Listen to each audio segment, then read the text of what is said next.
Hi and welcome to today's video by Study Interface. Today's video is about IELTS Writing Task 2 in the academic IELTS. As you know, IELTS writing has 4 band descriptors. Coherence and cohesion is one of these 4 band descriptors. Today, we'll be talking about how to get a great score on coherence and cohesion. But first, what are the 4 band descriptors? The first is task response. Task response is answering the question completely and fully, writing a focused essay that does not go off topic. The second is coherence and cohesion, what we'll be concentrating on today. The third is lexical resource, and the last one is grammatical range and accuracy. So, what is coherence and cohesion? Well, coherence is quite different from cohesion. Coherence is the logical order your essay follows. Cohesion is how you use signaling words and joining words to join ideas together and to signal stages in your discussion. So, when examiners look for coherence, what are they looking for? Firstly, they are looking for clear paragraphing. Clear paragraphing means one paragraph short. Clear paragraphing means one short paragraph for your introduction, which does only what an introductory paragraph is supposed to do. Then, 2 to 3 body paragraphs, each talking about a single idea. Finally, a conclusion paragraph. Remember, the essay must follow the hamburger rule. Hamburgers are in 3 parts: the top bun, the middle, and the bottom bun. Similarly, essays should have introduction, body, and conclusion. The body, very specifically, must be very unified in nature. That means each body paragraph must concentrate on a single idea. Also, in coherence, examiners check the location of your main position. The main position, the one-sentence answer to the question that has been asked, must be in the introductory paragraph, because it is a fundamental rule of writing to make your point of view very clear very early. Ideally, the position must be as the last sentence in the introductory paragraph. Each body paragraph should have its own topic sentence, which can be a reason for your agreement or disagreement, or could be your view on an issue.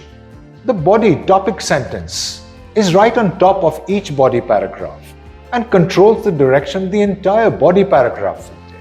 Also, when examiners look at coherence, they look at the structure of each body paragraph. This means they are looking for topic sentences right on top of each body paragraph. They are looking for an explanation of the topic sentence next. You can also follow up with an example, and body paragraphs should typically be concluded with a concluding sentence for that particular body paragraph.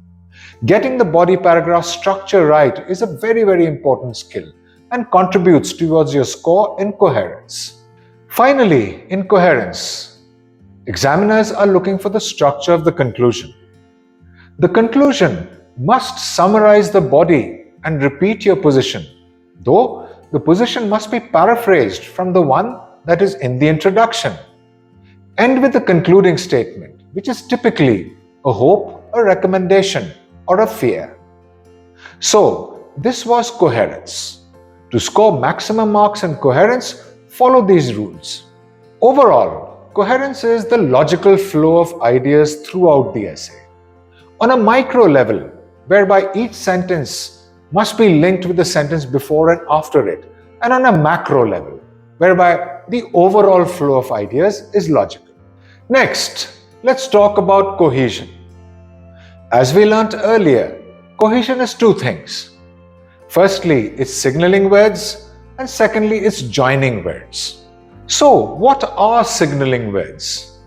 Signaling words are words that signal stages of a discussion.